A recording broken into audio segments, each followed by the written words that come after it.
Channel, and this video we're going to discuss the most important events that took place during the previous 12 hours. We have a lots of very interesting updates, so let's start. And first we're going to talk about the Zaporizhzhia direction where the Russians continue their offensive operation. During the previous 24 hours, during the previous night between the 21st and the 22nd of September of 2025, a lots of explosions were recorded on the territory of the city of Zaporizhzhia. 5 strikes in Zaporizhzhia, industrial and infrastructure facilities of the Ukraine armed forces were attacked. So now it's clear that Ukrainians continue redeploying their forces and their units in the direction of the line of combat contact in the vicinity of the city by the name of Gulay Polya through the city of Zaporizhzhia. So that is why the Russians are bombing and attacking this territory with the purpose not to allow the Ukrainians to bring additional forces in the area of the Poltavka and Uspienovka fortified area, where the armed forces of the Russian Federation continue their offensive. According to information we have, during the previous 12 hours, the Russians once again managed to improve their positions. This is the area of responsibilities of the 5th Army, and as we understand, this 5th Army is trying to get as close as possible to the settlements of Uspienka, Novopavlivka, Novopavlivka, and basically to attack the territory between these two fortified areas. So now we understand that the Russians most likely are tasked to capture the village of Poltavka in coming days. At the same time, we start receiving more and more updates of how Ukrainians were redeploying additional forces to the line of combat contact, and this is the reason why the Russians of 29th and 36th armies were stopped or were slowed down. So now Ukrainians are trying to concentrate additional forces in this area, probably with the purpose either to counterattack Russians or to at least stabilize the situation and not to allow the Russians to move further in the northwestern direction. Now let's move further and let's discuss the situation in the Novopavlivka direction. During the previous week, we received a lots of updates from this area. The most important were that the Russians crossed the river of Volcha and began assault operation on the settlement on Ivanovka, and as a result of clashes during the previous days, the Russians captured the southeastern part of the settlement.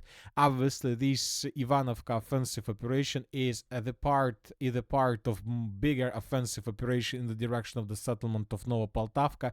The Russians first need to secure this area before moving further in the northeastern direction. As for the previous 12 hours, the pro-Russian resources published this video. Here we can see how Russians destroyed another bridge in the settlement of Novopavlivka that connected the western and the eastern banks of the river, and as a result of this attack, the bridge was destroyed. Obviously, this bridge will not lead to complete collapse of Ukrainian logistic, but this is once again a part of probably special operation with the purpose to intensify the global offensive operation in the direction of the settlement. Furthermore, according to information we have, the Russians improved their positions around the settlement of Muravka. The Russians secured completely the territory along the river of Salona. It seems that the Russians are preparing themselves before crossing the river itself, and then the Russians will continue offensive operation further in the southwestern direction with the purpose to attack the settlement of Novopavlivka as well. So we see that the Russians are tasked, and this is very serious, to continue offensive operation in this area in the Novopavlivka direction. If Russians can take the village of Novopavlivka under complete control and to force Ukrainians to fall back, then from these positions the Russians will be able to attack in any direction. In the direction of the settlement of Mizheva, which is located along the railways, the Russians can attack in the western direction towards Prasyana, Malomikhailovka, Pokrovska, and Velika Mikhailovka from the north as well. So the Zaporizhzhia offensive operation is something very dangerous for the armed forces of Ukraine. We see that there are several places where the situation has already become critical for Ukrainians, and we see that Ukrainians still haven't managed to stabilize the situation. Now let's move to the city of Pokrovsk and to the Pokrovsk agglomeration. During the previous 12 hours, we got two important videos. This is the first one, and this video took place in the most northern part of the settlement of Mirnograd, and here we can see how Russians were bombing positions of the armed forces of Ukraine in the northern part of the settlement. This video confirms that this area is in the complete Ukrainian control. At the same time, a bit further in the eastern direction, we have another video, this time made from the area of Mirnogradskaya mine. Here we can see how Ukrainians were attacking and were bombing positions of the armed forces of the Russian Federation. And this video confirms that this facility is under complete control of the armed forces of the Russian Federation. So this is the situation. These two videos gave us additional understanding of the line of combat contact in this area. Now let's move further and let's discuss the situation in the Siversk-Liman direction. During the previous 24 hours, 12 hours, additional changes on the ground were recorded. According to neutral mappers, the Russians improved their positions just a bit along the river of Seversky Donetsk. Now the Russians are trying to move along this huge forest in the southern direction towards the bridge between the settlement of Dronovka and Yampol, with the purpose most likely to attack the settlement of Dronovka from behind. So we see that the Russians are ready to begin their offensive operation with the crossing of the river of Seversky Donetsk. And another important update is coming from the Rubtsy direction. The Rubtsy direction is the direction when Russians will try to attack in the area of the settlement by the name of Rubtsy. So this is the village. And during the previous 12 hours, several mappers reported that the Russians continued their offensive operation on the western bank of the river of Nitrius, and it seems that the Russians are not planning to stop. During the previous week, we got lots of reports that 1st Sabotage and Reconnaissance Group of the Armed Forces of the Russian Federation got the village of Karovy Yar, and several units of the Armed Forces of the Russian Federation were discovered in the area of the villages of Alexandriivka and Krymki, which means that most likely before moving further in the direction of the city of Liman, the Russians may try to attack in the western direction from the village of Nitrius until they get the river Voskol. The Ukrainian sources and pro-Russian resources reported that the Armed Forces of Ukraine has deployed units of the 8th Special Operations Regiment to the Rubtsovsk area to build up resistance in the Sredny and Shandrigalova areas. This information is confirmed by residents of the village of Voskol, who say well-equipped militants, 3 to 5 strong, have been stationed in private homes. So the Russians are trying to tell us that the Ukrainians realized that the situation is becoming very critical in this area, and they began bringing additional forces in this area with the purpose not to allow the Russians to get the river Voskol.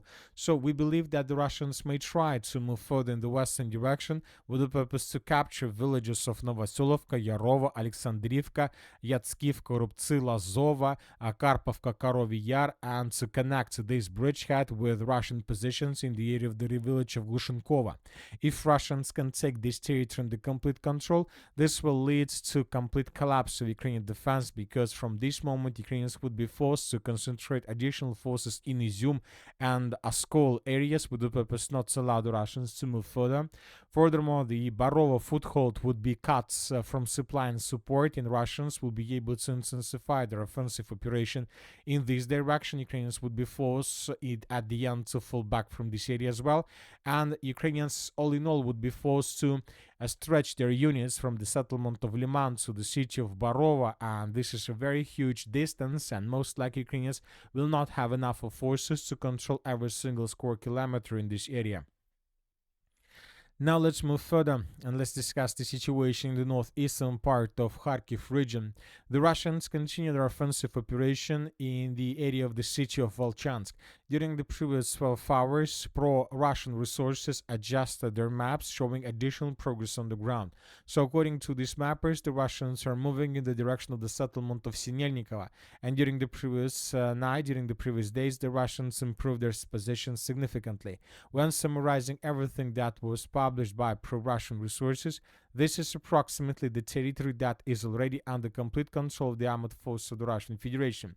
First of all, and one of the most important, that one of the supply lines was cut by the Russians, the road that goes from the city of Volchansk towards the city of Kharkiv. This road was cut. Ukrainians currently suffer huge problems with logistics.